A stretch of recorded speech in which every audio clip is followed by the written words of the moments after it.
Muy bien, entonces, ya que vamos viendo en pantalla, aprovecho para recordarles, existen dos formas a través de las cuales podemos entrar a los cursos virtuales.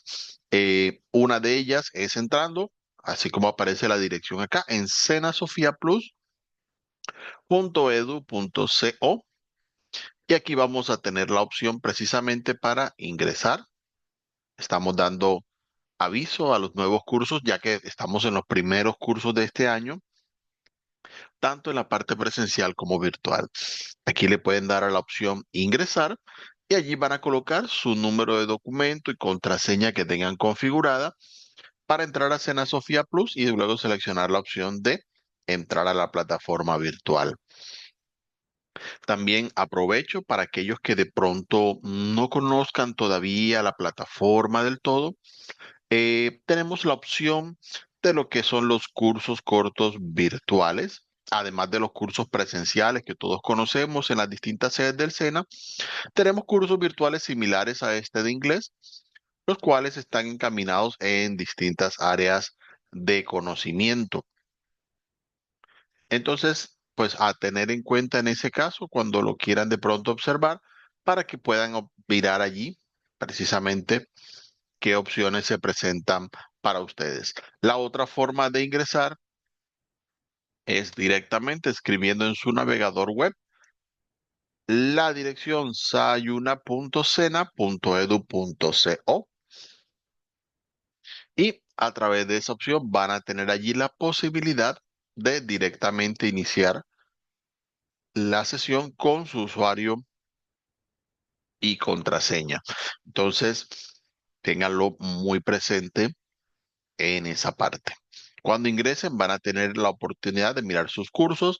Cada persona puede inscribirse hasta un máximo de 4 cursos virtuales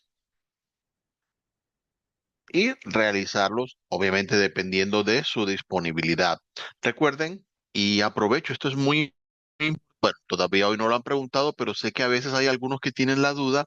eh, la plataforma permite que ustedes puedan participar en los cursos en cualquier momento del día, en los 7 días de la semana, y siempre van a tener acceso a todos los contenidos que vamos a ver. Ya todos los contenidos van a estar disponibles. Sé que hay algunos que, bueno, eso sí lo he visto, tienen todavía algunos problemas de acceso, pero vamos a estar revisando durante el día de hoy para que todos puedan entrar a los cursos. Una vez ingresen, y es lo que vamos a estar mirando, ya ustedes van a tener la opción de explorar el curso. Se va a ver algo parecido a lo que tenemos acá. Yo tengo algunas otras opciones porque, bueno, allí tengo varios cursos que vamos manejando, pero básicamente es lo que vamos a tener. Cuando el curso lo tengan a la mano, van a ver dos secciones. Van a ver a la izquierda un panel de navegación, así como dice aquí el nombre, y a la derecha van a ver los contenidos. Las secciones que vemos aquí son las mismas que van a ver acá y si tienen más de un curso se darán cuenta que aparecen distintas secciones con distintos nombres. Pues bien, las secciones que vamos a mirar, vamos a tenerlo relacionado con calificaciones, los anuncios, la información general, el cronograma, actividades iniciales, actividad de aprendizaje guía y sesiones en línea. Estas mismas opciones van a aparecer acá en el panel de la derecha y las vamos a ir explorando poco a poco para que ustedes tengan allí la visual al respecto. La primera sección que tenemos es la de los anuncios. En anuncios, ustedes van a ver las novedades que se presentan a lo largo del curso. Eso significa que allí van a estar explicados cuando inician las fechas, cuando tengan las próximas semanas de aprendizaje. Todo va a aparecer en esta sección. Así que muy pendientes a lo que allí aparezca. Normalmente trato de mandar por correo la información, las novedades, lo que va sucediendo, pero es importante que ustedes también ingresen para que vean qué otra información hay adicional a la que ustedes reciben. Por ejemplo, en este curso apenas estamos iniciando, tenemos el anuncio de bienvenida del curso, algunas indicaciones iniciales y también tenemos el anuncio donde aparecen la sesión en línea en la que estamos precisamente en este caso. Pueden hacer clic aquí donde dice anuncios cuando necesiten ver de pronto anuncios anteriores, porque no todos van a aparecer en la pantalla principal. Entonces, al hacer clic ahí, van a tener la opción de mirar todos esos anuncios que aparecen en el curso. También aparece luego la opción de información general que aparece justo debajo de los anuncios que van a ver en el curso. En ella tenemos distintas opciones. Vamos a empezar mirando lo que es el diseño curricular. Brevemente, es un documento en el cual ustedes van a ver todas las generalidades del curso, la parte pedagógica y cómo está organizado en cuanto a sus resultados académicos. Si de pronto es de su interés en cualquier momento leerlo, pueden entrar, lo observan y pues de esa forma van a conocer en detalle cómo vamos organizando los cursos en los que ustedes participan. Muy bien, adicional a eso, tenemos en información general una parte que se llama información del programa. Es un documento en el que van a encontrar básicamente lo que es precisamente una presentación sobre el curso virtual. Van a darles el contexto de lo que es English Does Work, también lo pueden ir observando. Y como verán, aquí le aparece indicado, es un curso de modalidad virtual, el cual ustedes hacen completamente a través de la plataforma. Tiene una duración estimada de 48 horas de aprendizaje. Obviamente, hay que tener en cuenta distintos factores. No todos aprenden al mismo ritmo, eso está bastante claro.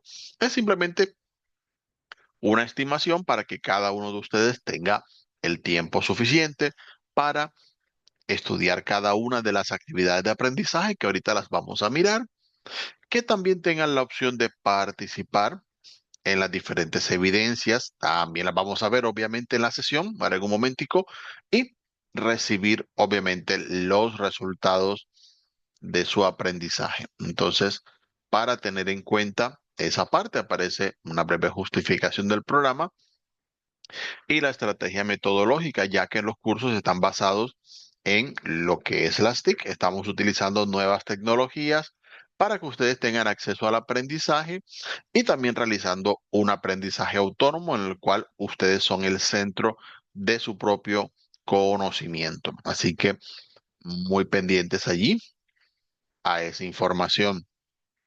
Tenemos el acceso también a la biblioteca Sena, aquellos que de pronto quieran observar un poquito más acerca de los distintos recursos, no solamente en inglés, sino en distintas áreas con los que contamos a nivel nacional. Aquí le va a aparecer la información. Si de pronto ustedes quieren acceder a alguna de las bibliotecas que el Sena dispone a nivel nacional, allí le va a aparecer toda la información al respecto. Tenemos una sección que es la de documentos de interés para ustedes como aprendices. Básicamente contamos con algunos recursos, unos en videos, otros en documentos. El primero es indicar que es Sena Sofía Plus, que ahorita lo veíamos hace un momento. Tenemos una guía para el buen uso de los foros. Eso también es importante para que ustedes sepan cómo interactuar dentro del curso. Vamos a ver el reglamento, derechos y deberes de ustedes como aprendices. También cómo descargar el certificado cuando ustedes aprueben el curso. Aquí les va a aparecer la indicación. Pueden observarlo para que sepan qué pasos van a seguir una vez aprueben. Y un manual para aquellos que de pronto quieran mirar detalles más técnicos o específicos acerca de cómo funciona esta plataforma virtual en la cual ustedes están aprendiendo. Eso también puede ser de mucha relevancia. Y hablando de los foros, tenemos aquí el primero de los foros del curso, que es el foro de dudas e inquietudes. Sé que de pronto no todos tienen tiempo para entrar cuando tenemos esta clase de videoconferencias, pero si ustedes tienen alguna pregunta, alguna duda, algo que no entiendan del curso o algo que quieran aprender en inglés, saber cómo se dice, quieren recomendaciones, yo voy a estar disponible para responder siempre Desde la opción foro de dudas, ustedes simplemente le dan añadir nuevo tema de debate, colocan allí su inquietud, cuál es el tema y lo mandan aquí. Y aquí mismo van a recibir la respuesta una vez ya yo haya respondido.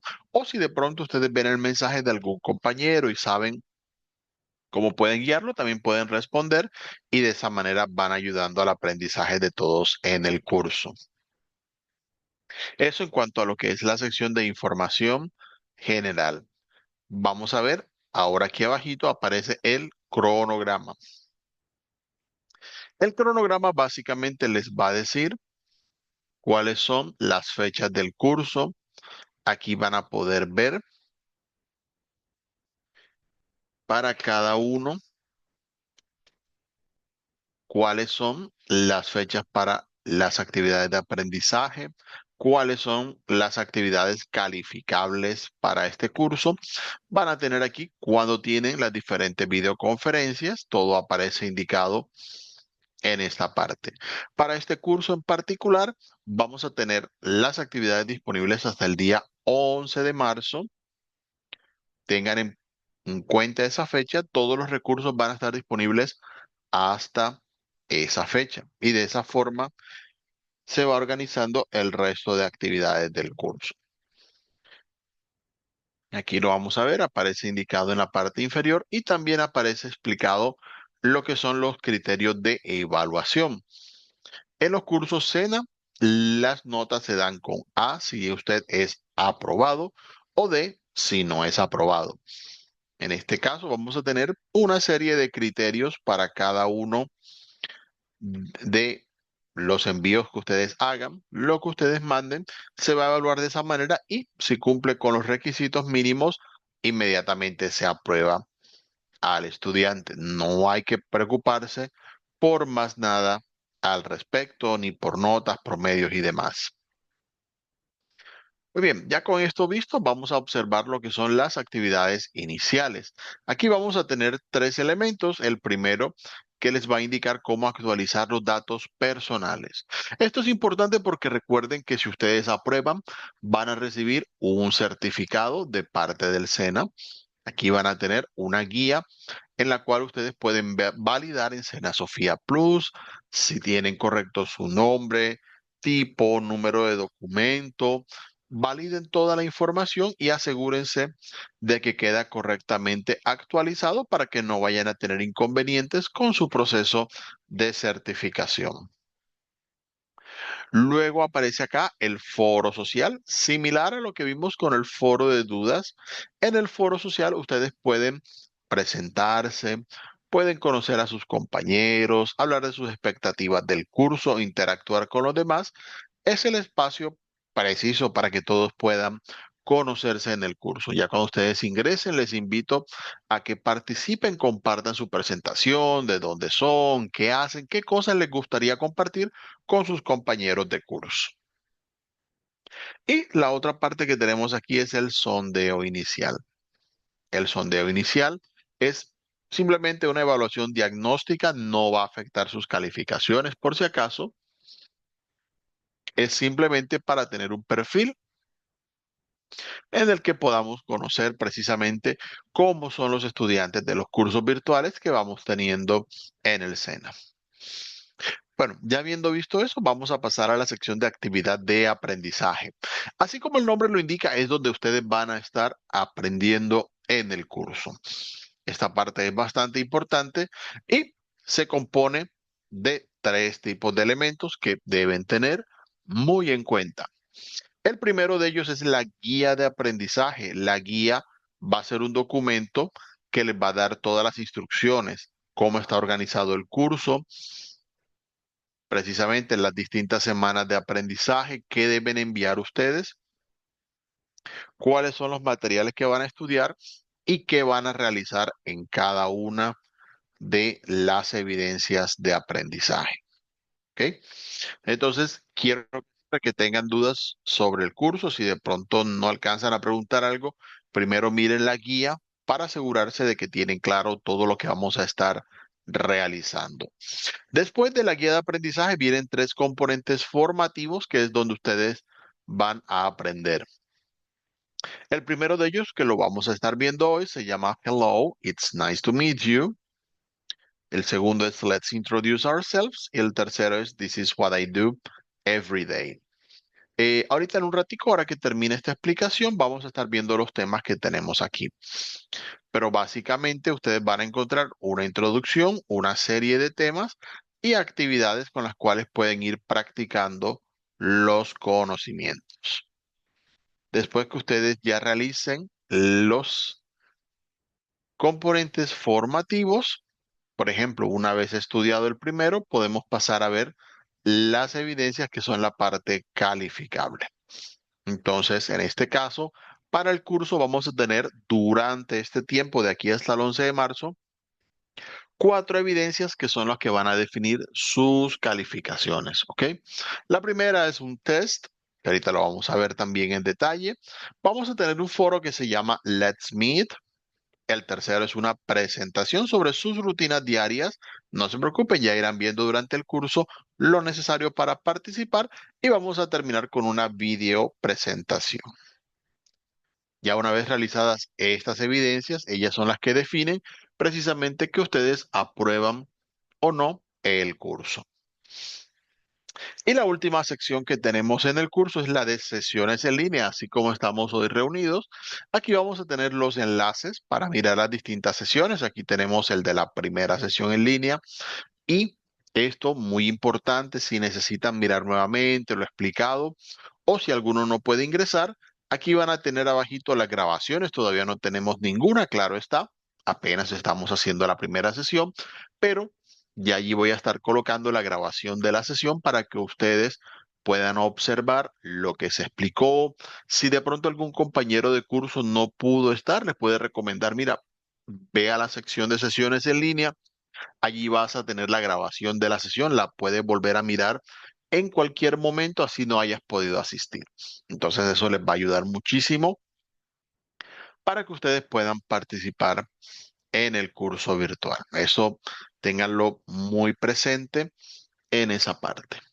Bueno, ya habiendo visto esto, no sé si de pronto hay alguna duda, alguna pregunta de parte de ustedes antes de que sigamos avanzando con la sesión.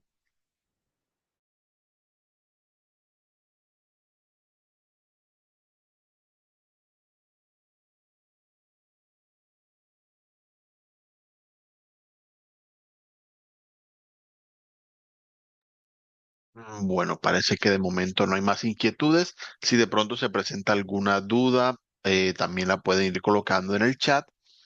Y ya yo, al finalizar la presentación, igual también daré un espacio para que vayamos resolviendo las inquietudes. En este caso, vamos a estar viendo, como ya vimos cómo está organizado el curso, ya tuvimos la oportunidad. La invitación, ya una vez tengan acceso, explorar el curso, mirar todo lo que contiene para que se familiaricen con lo que hay y sea mucho más fácil para ustedes iniciar su aprendizaje. Entonces, en todo eso me voy a concentrar en el primer componente formativo. Vamos a estar viendo en general qué temas hay, qué cosas pueden aprender allí.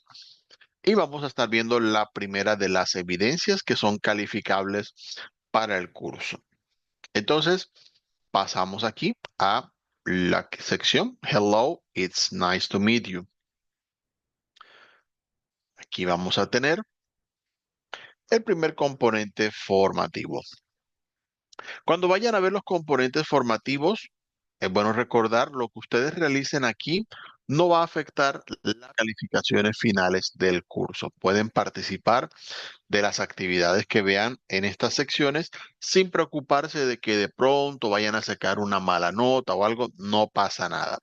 Estos componentes ustedes los pueden estudiar todas las veces que ustedes quieran durante el curso y tengan la certeza de que cuando ya vayan a participar en la parte calificable, ustedes ya tengan todo totalmente claro, han podido repasar y ya en ese caso, cuando ya tengan precisamente la seguridad de que entendieron todo lo que han aprendido, puedan participar en las evidencias. Entonces, Al iniciar vamos a tener un video en el cual brevemente se va a explicar cuáles son los temas, contenidos que ustedes van a ver dentro de esta actividad de aprendizaje. Van a mirar cuáles son los objetivos. Esto, claro, espero que ustedes lo miren directamente cuando vayan a estar allí participando. Entonces, muy pendientes a toda esta explicación. Ahora sí pasamos a la primera de las secciones y vamos a tener aquí una explicación acerca de lo que son las categorías gramaticales básicas.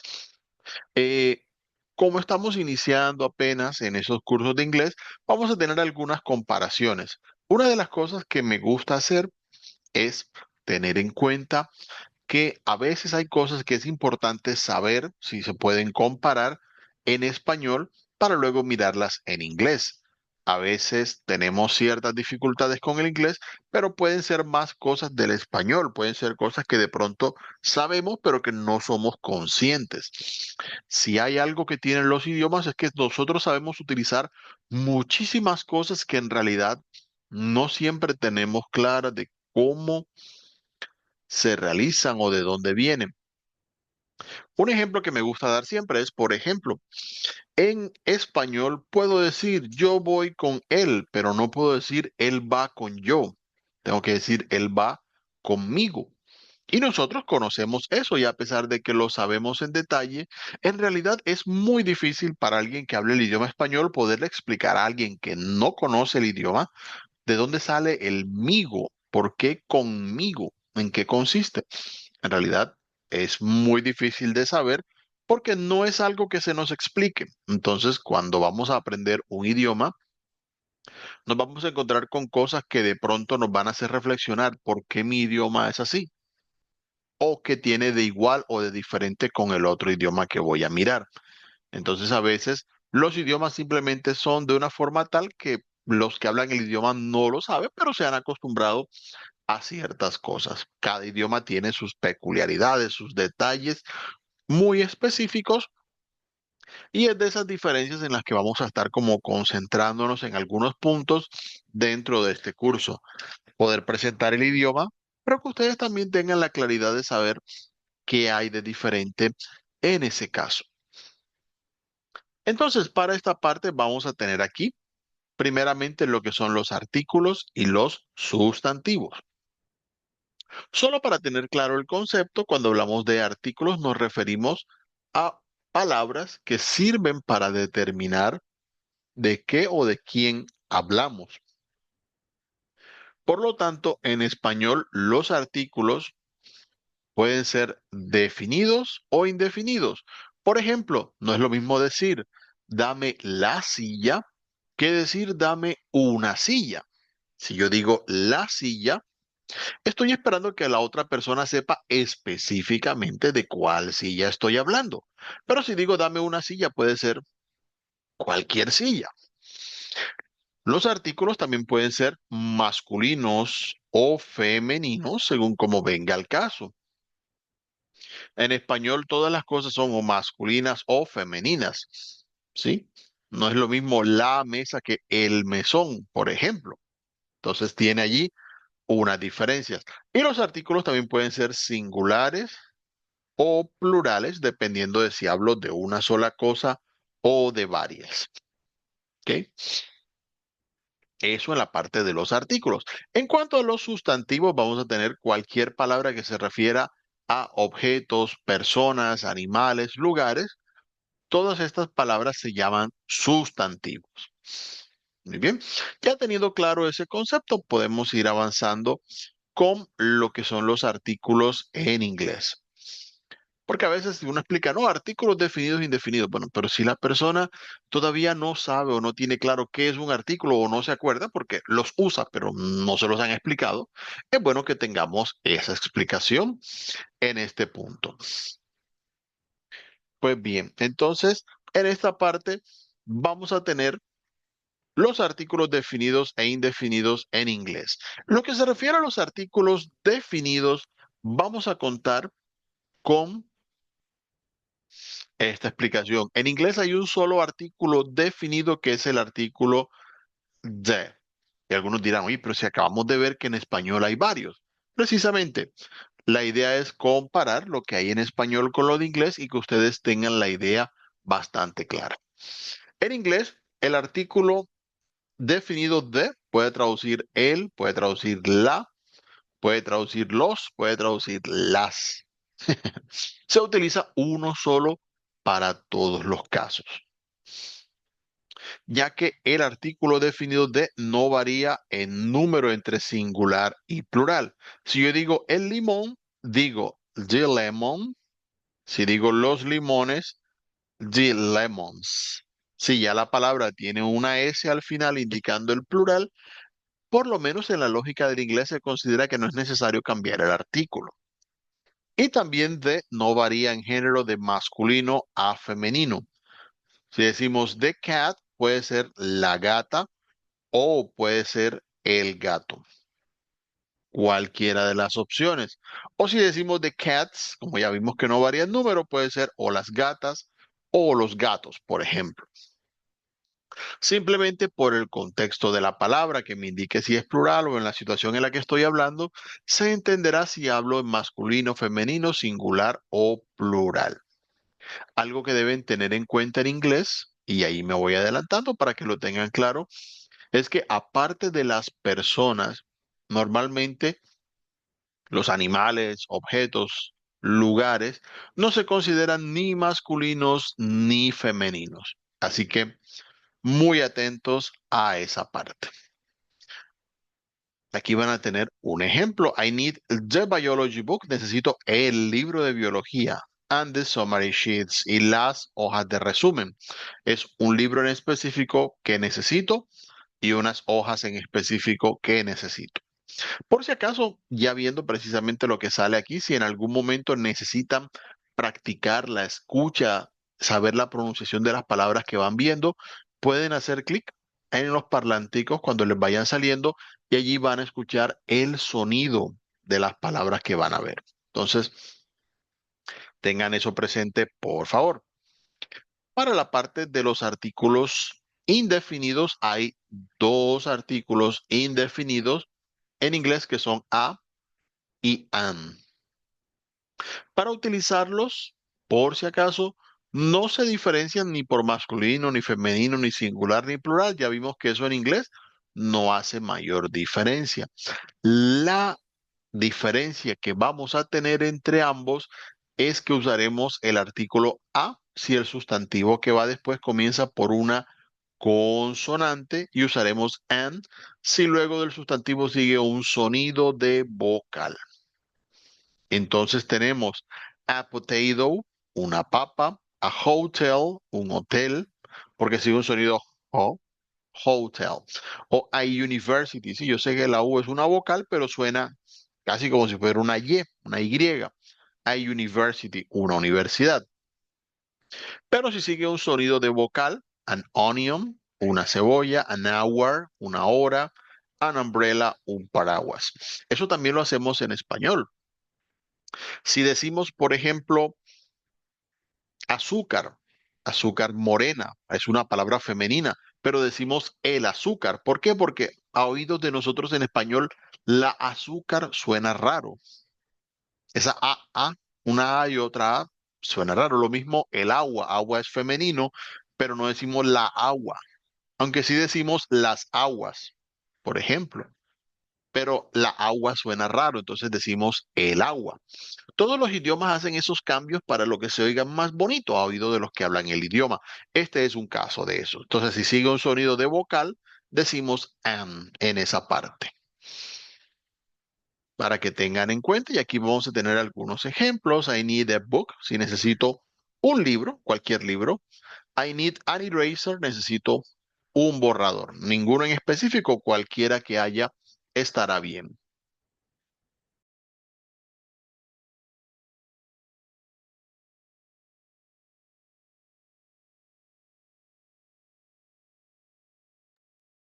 Muy bien, seguimos acá entonces con lo que veníamos viendo en esta parte como ya hemos visto los artículos que vamos a utilizar, veíamos que los artículos definidos se utilizan en singular y plural. Vemos que los artículos indefinidos se han utilizado aquí solo en singular. En inglés, aunque no hay directamente como un artículo definido y definido, perdón, que sea plural, sí hay una palabra que se puede usar en ese caso y es la palabra some, que aparece abajito. Some puede traducir unos o unas, también puede traducir algunos o algunas. Si nos damos cuenta, son palabras muy parecidas en significado y en inglés se utilizan de la misma forma. Así que si digo, necesito unas papas, I need some potatoes, por ejemplo, siguiendo el ejemplo de lo que veíamos ahorita. ¿Sí? Me voy a tomar unas horas. I take some hours. Así va a aparecer en este caso para complementar lo que hemos visto sobre los artículos. Pues bien, ya habiendo visto lo de los artículos, pasamos a ver los sustantivos. No vamos a profundizar demasiado, pero sí es bueno tener en cuenta de lo que vimos lo tengamos allí presente. Hay distintas formas de categorizar los sustantivos. En este caso vamos a recordar que existen sustantivos que son comunes y otros que son propios. Si yo digo, por ejemplo, man, que significa hombre, puede ser cualquier hombre. Si digo William, es un hombre también, pero es uno en específico. ¿Cuál? Bueno, ya eso dependerá del contexto, ¿no? Pues se supone que estoy hablando de una persona en particular que tiene ese nombre. Entonces, bueno, ya allí iremos mirando específicamente de quién estamos hablando. Entonces, para tener en cuenta, si digo city es una ciudad, pero si digo Rome, que es Roma, bueno, hablando en español en ese caso, va a ser una ciudad específicamente que, bueno, es conocida y pues de esa forma se va a utilizar. Pues bien, entonces eso como para tener allí al tanto de esta información. Vamos a ir mirando, un momentico, lo que aparece acá. Tenemos ahí entonces la explicación. También hay algunos sustantivos que sabemos, tanto en español como en inglés, pueden ser generales o específicos. Si yo digo mom, que es mami, bueno, todos tenemos una mamá, hay muchas mamás, pero a nuestra mamá también le decimos mamá. O doctor, por ejemplo, para hablar del doctor o de la doctora. Eh, Hay muchos doctores, pero lo más probable es que si hablamos con un específico también le decimos doctor, disculpe, esto o lo otro. También puede pasar. Así que por esa parte no hay que preocuparse demasiado. Pues bien, llegando ya al final de esta sección, vamos a tener una actividad didáctica en la cual vamos a mirar artículos y sustantivos. Recuerden lo que les dije, las actividades didácticas no afectan su calificación en el curso, así que no se preocupen por esa parte. No van a dañar su nota, las pueden hacer para practicar todas las veces que quieran sin preocupaciones.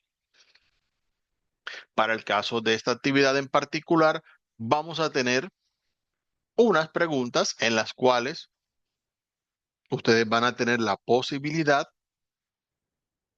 de ir observando en cada uno de los casos cuál sería la palabra que mejor completa la frase. Recuerden que vimos ya cierto vocabulario con el artículo, vimos algunos sustantivos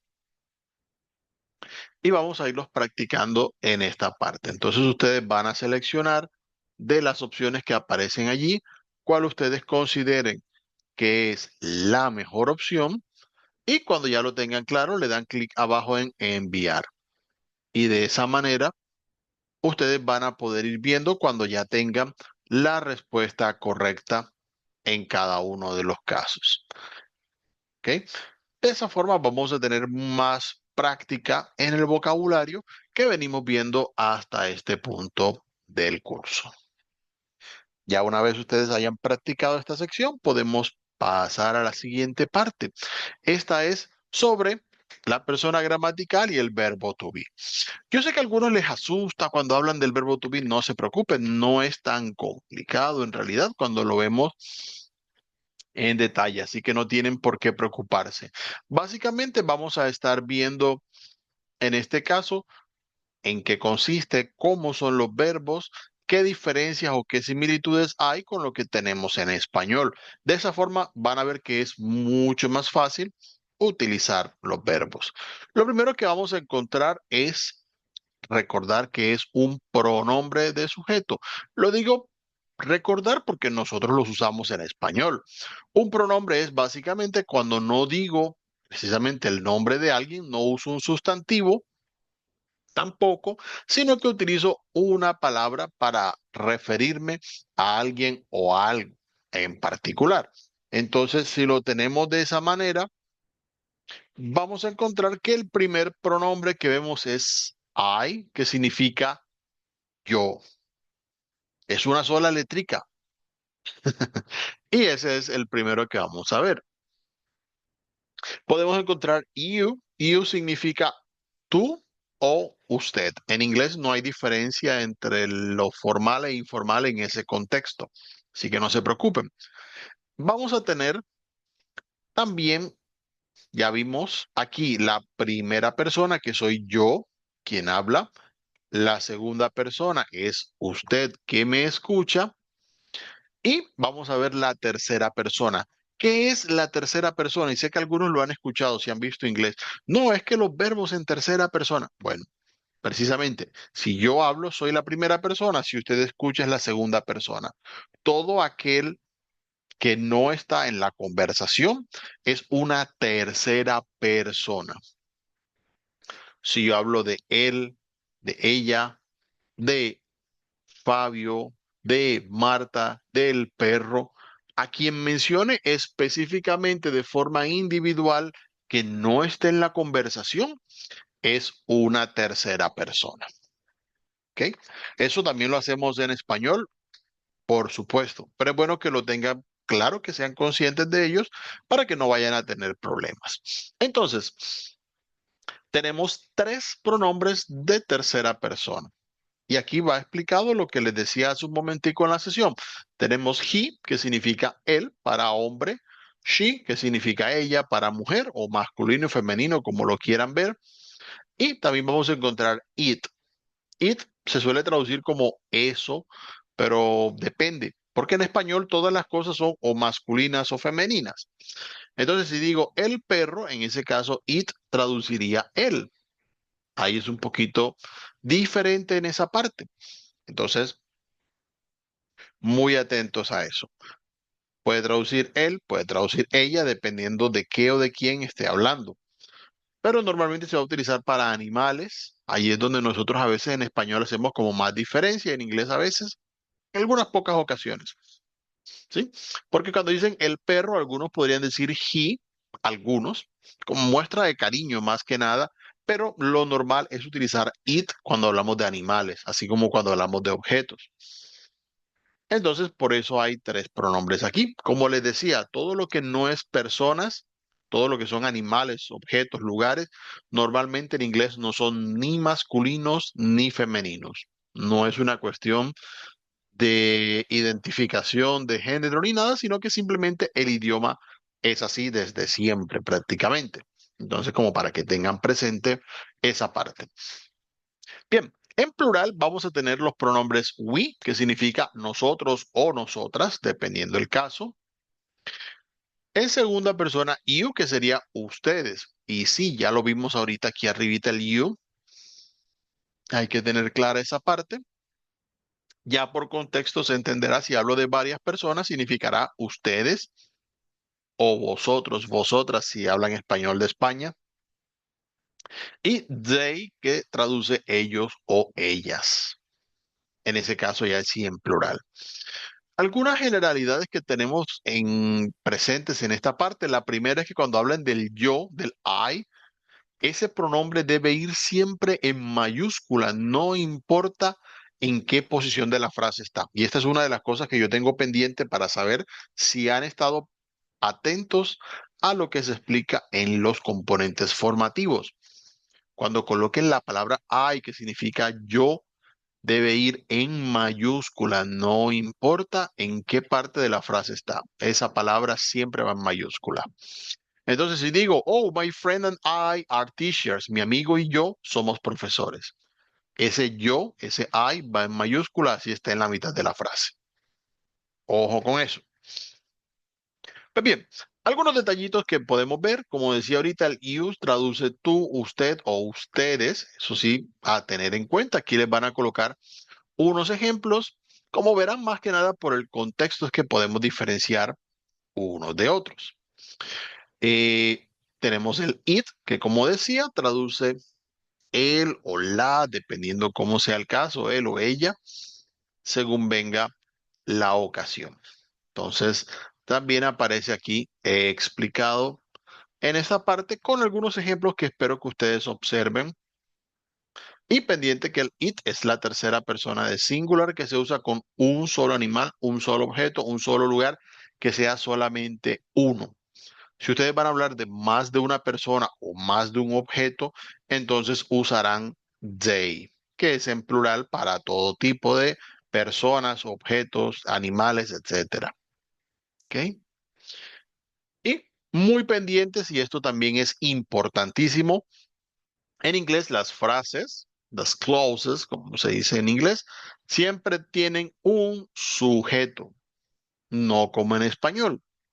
Yo puedo decir yo como pizza todas las noches, pero también puedo decir como pizza todas las noches sin tener que decir yo. Pero en inglés sí debo decir I eat pizza every night. No puedo simplemente quitar el I, debe estar incluido en las frases. Entonces, todas las frases afirmativas, negativas, interrogativas en inglés deben llevar un sujeto. O llevan un sustantivo que indique de quién se está hablando, o llevan un pronombre, como ya lo vimos. ¿Ok? Que no se nos olvide ese pequeño detalle. Pues bien, entonces ya habiendo visto todo este contexto, vamos a pasar a mirar lo que es el verbo to be. El verbo to be hace algo que la mayoría de verbos en inglés no hacen, pero en español lo hacen todos los verbos y es hacer la conjugación. ¿Y qué es la conjugación? Muchos no se acuerdan, eso está bien, todos lo usamos, ¿sí? Pero estamos viendo precisamente cosas de las que hay que irnos haciendo conscientes. Entonces, para este caso, la conjugación son las distintas formas en las que nosotros cambiamos los verbos para indicar de qué tiempos o de qué personas nos referimos. Si digo, por ejemplo, el verbo amar en presente tiene seis formas. Amo, amas, ama, amamos, amáis, aman. Son todas distintas y cada una tiene su uso en particular. Si lo vemos en futuro, amaré, amarás, amará, amaremos, etcétera. En pasado, amaba, amabas y así. Nos vamos a encontrar que el español, cada verbo tiene un montón de formas que simplemente ya nos memorizamos, no tenemos problema con eso. En inglés, la mayoría de los verbos no hace conjugación en la mayoría de personas, para explicarlo de una manera. Sí hay conjugación, pero es mínima. ¿Ok? Entonces no se compliquen por eso. Sin embargo, el verbo to be sí hace conjugación, sí cambia dependiendo de la persona gramatical que estemos hablando. Por eso es que a veces a algunos les cuesta, pero es porque no son conscientes de que en realidad ya ellos hacen eso en español. Entonces, ya que ustedes son más conscientes, sé que esto les va a ayudar, no se les va a hacer como algo raro, porque es algo que nosotros hacemos. Si yo digo el verbo ir, la primera forma es voy, pero en futuro es iré. No se parecen ni una ni la otra a la palabra. Pero nosotros nos acostumbramos a que se dice así y las utilizamos de una forma y de otra y no nos damos problema. Entonces lo que vamos a hacer es simplemente eso, conjugar el verbo como ya lo sabemos hacer en español. Para el caso del inglés, vamos a encontrar que el verbo to be tiene tres formas de conjugación, que son am, are, is. Son las tres que vamos a ver. ¿En qué momento se usan? Bueno, yo les voy a ir explicando en qué casos van a utilizar cada una de ellas de específico a general. Vamos a utilizar am únicamente con I, así que siempre va a ser cuando hable de mí mismo. I am Brian, I am a teacher, I am from Colombia. Siempre que hable de mí mismo, en esos casos se va a utilizar am. ¿Cuándo se utiliza is? Bueno, el is se utiliza en tercera persona singular. Como vimos hace un momento, eso significa que estoy hablando de algo o de alguien que no está en la conversación. Estoy hablando de una sola persona, un solo objeto, un solo animal, un solo lugar que sea solamente uno. En esos casos se utiliza is. Cuando no estoy hablando ni de mí mismo ni de una tercera persona, entonces se utiliza are. Al hablar directamente a la persona, le podemos estar viendo esa descripción o si hablamos en plural, también vamos a encontrar are.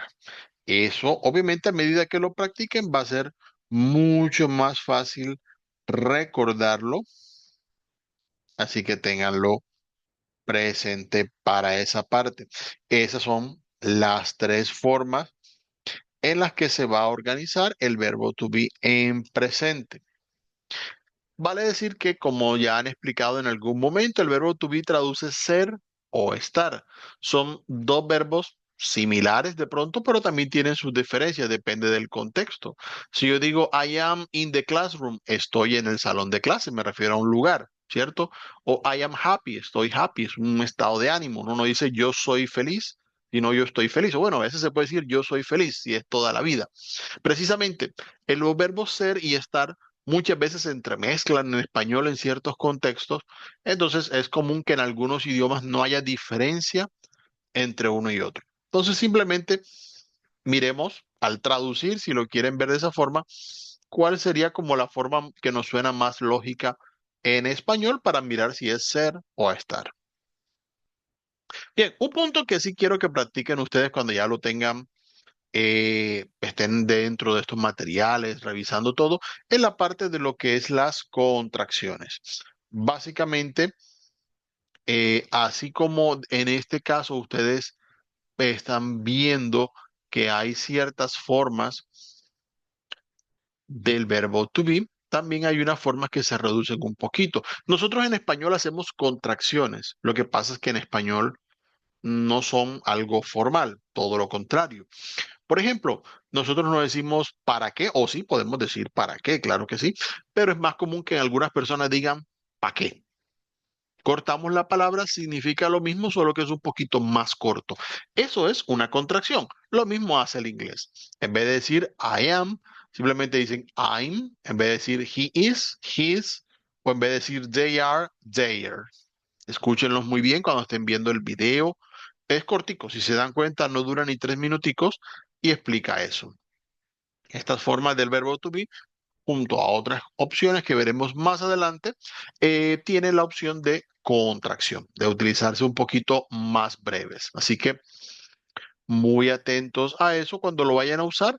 Primeramente, eso sí, y es la prioridad en estos cursos, más que nada para que ustedes los identifiquen cuando los lean, los escuchen.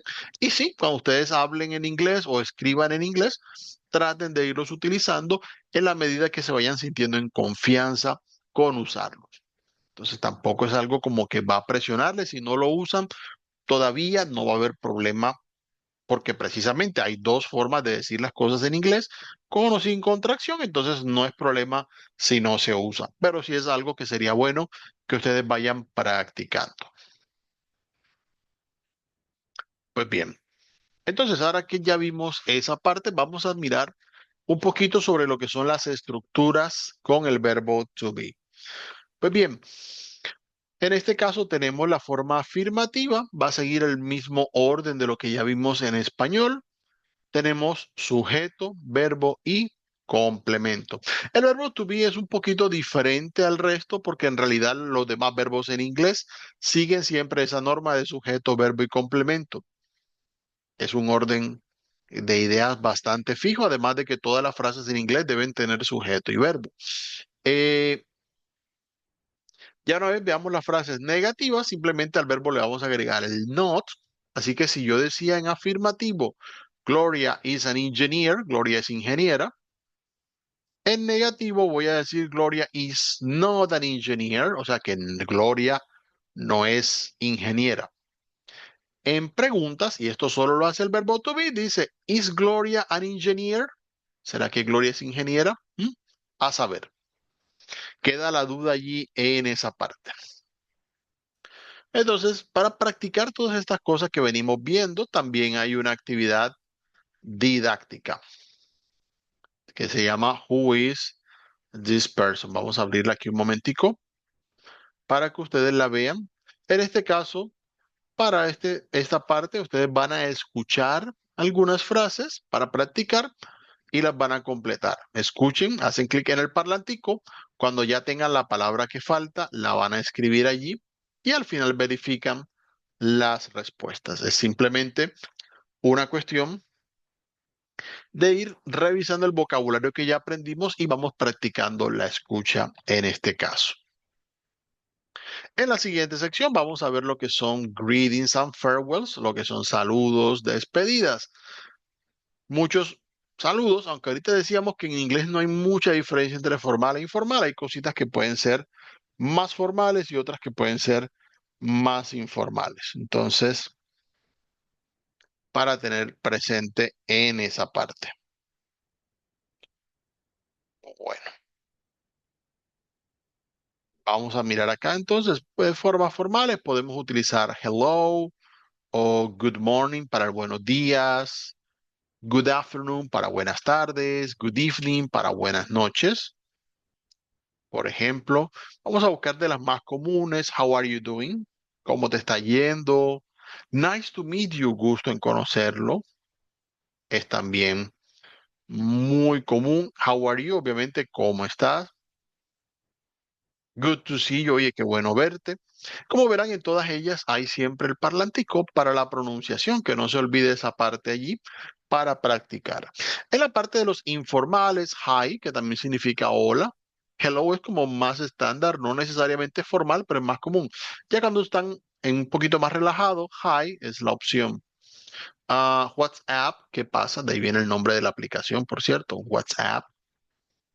How are you? Que también puede ser informal, por supuesto. Hey, long time no see, mucho tiempo sin verte. Mm, how are things? Oye, ¿cómo van las cosas? Eso también es común. Ahí ustedes van practicando las que ustedes vean que son como las más comunes para ustedes. Para las despedidas, goodbye, por ejemplo, adiós. Voy a buscar de las más comunes. Good night, para dar las buenas noches al despedirse. Take care, claro, cuídate. Esa también es bastante común. It was nice to meet you. Fue un gusto conocerte. Have a good day. Por supuesto que tenga buen día. Es de las opciones más comunes que podemos encontrar y que ustedes pueden ir practicando precisamente al saludar, al despedirse. Informal, hay bye. Simplemente un chao. See ya. Nos vemos. Que es see you, pero normalmente dicen más see ya. Contracciones que pasan en la vida. See you later, si es nos vemos luego, por ejemplo. See you again soon, nos vemos pronto. Eso se espera. Catch you later. Catch you later me recuerda mucho a nos pillamos en español. Catch es atrapar, así que por ahí va la idea.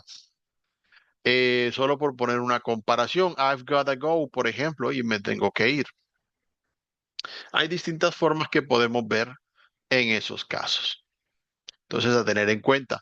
Si algunos estuvieron allí atentos a esta parte, verán que para buenas noches vimos dos expresiones que son good night y good evening. Normalmente good evening es un saludo. Al uno llegar a un lugar, son las 7, por ejemplo, de la noche, decimos good evening. Cuando ya nos vamos, hey, good night, buenas noches. Como la costumbre allí en esa parte. Normalmente en inglés hay dos palabras para la noche que son esas, evening y night. Evening normalmente se refiere desde que atardece hasta el momento que nos vamos a dormir y night normalmente se refiere al momento de la noche donde ya dormimos. Por eso es que se usa más de esa manera. Y muy pendientes, así como vimos las contracciones, a veces expresiones como got to, las vamos a ver reducidas como gotta, es también otro tipo de contracción. Por eso aparecen de esa manera.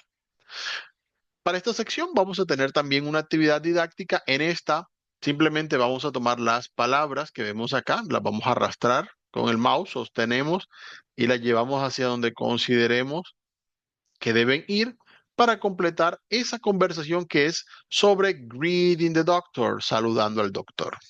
Ahí aparece especificada. Pues bien, la última sección es para que ustedes lo practiquen más que nada cuando ya estén viendo todas las cuestiones, es sobre vocabulario.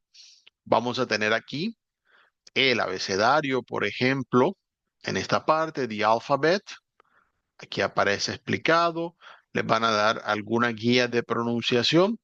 La recomendación para anticiparse a eso es tener en cuenta mucho las vocales, ya que en inglés los sonidos de vocal cambian bastante. Entonces aparece A, E, I, O, U. Y esos sonidos los vamos a encontrar también en algunas palabras en inglés. Entonces, muy pendientes con eso cuando lo estén practicando. Aquí van a tener también algunos ejercicios de vocales cortas y largas. Por ejemplo, la A puede tener sonido corto como en apple, cat, man o larga como en car, far, bar. La E puede ser corta como en jet, net o bed o puede ser larga como en sheep, feet o heat. La I puede ser corta como en fish, pig, ship o puede ser larga como en ver, third, first. ¿Se dan cuenta? Hay cierta diferencia de sonidos. Algunos no son tan exactamente como en español, pero tratamos de aproximarnos, especialmente para que empiecen a escucharlos e identificarlos. La O puede ser corta como en clock, dog, on, o puede ser larga como en or, for, door. La U puede ser corta como en sun, jump, up, o puede ser larga como en rude, crude o jude. También hay sonidos que no tenemos en español, como E, como en the, banana, another, o E, como en full, put o should. Todos estos sonidos son más que nada para que ustedes empiecen a identificarlos cuando escuchen palabras que tengan esos sonidos y confío en que más adelante, a medida que vayan avanzando en inglés, van a tener la facilidad de practicarlos, saber precisamente cómo usarlos. No es fácil, para algunos es un poquito más práctico que otros. No significa que no sepan inglés, son cosas que vamos aprendiendo con el tiempo. No se preocupen si no les sale a la primera. Vamos a tener también un espacio donde vamos a practicar el sonido de la Y cuando suena más como vocal o cuando suena más como consonante. A veces suena más como vocal en palabras como dry, busy o type, o suena más como consonante en palabras como you, layer o kayak. Entonces ahí van a tener las diferencias.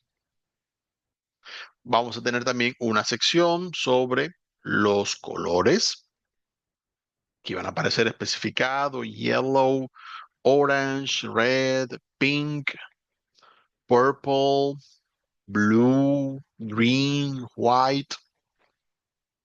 Tenemos black, brown, gray, silver. Aparecen algunos de los colores que pueden ser los más útiles.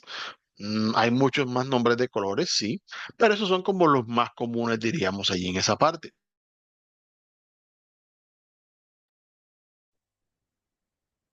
Y la última sección que vamos a tener acá es sobre los números. Eso sí lo pueden practicar, escuchar, tengan presente, les van a explicar la pronunciación. Para tener en cuenta de los que vayan a practicar, escuchar las diferencias de pronunciación entre los números que van del 11 al 20 y las decenas. Que por ejemplo, el 13 es 13, el 30 es 30, el 14 es 14. El 40 es 40, el 15 es 15, el 50 es 50. También les van a explicar las centenas. Eso es más fácil en inglés que en español. Simplemente es agregar la palabra hundred.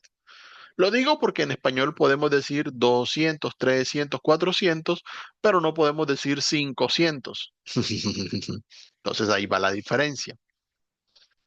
Y vamos a tener una última actividad didáctica en esta sección en la cual vamos a estar escuchando algunos audios y ustedes deben tratar de escribir qué palabras van de acuerdo a lo que acaban de escuchar en esa parte. Así que muy pendientes a practicar allí. Ya ese directamente va a tener un poquito más variedad de vocabulario, pero siempre basados en lo que estuvimos estudiando.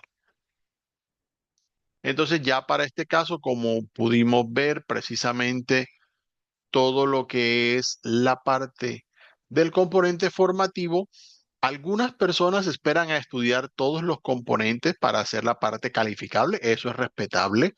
Por si acaso, otras personas prefieren, dependiendo del caso, estudiar el primer componente formativo y pasar a hacer la primera evidencia. Así que la voy a explicar brevemente. Esta evidencia es un test, es una prueba de conocimiento que se evalúa automáticamente. Eh, en ella vamos a tener básicamente allí algunas preguntas sobre los temas que hemos venido viendo para que ustedes los tengan presentes. Son preguntas sobre artículos, sustantivos, hacer frases con el verbo to be y allí lo van a poder calificar. Si ustedes están haciendo la prueba y ven que de pronto en algún punto no les va bien o no estuvieron claros con lo que están viendo en el componente formativo, siempre pueden volver a estudiar el componente formativo. El test tiene varios intentos que ustedes pueden probar. Acá no me sale porque, bueno, yo estoy como profesor, entonces no me va a salir allí como que la opción directamente para ir observando o mostrando, pero sí les va a aparecer a ustedes al intentar hacerlo, les va a aparecer la opción en ese caso. Así que muy atentos cuando ya lo estén viendo en esa parte.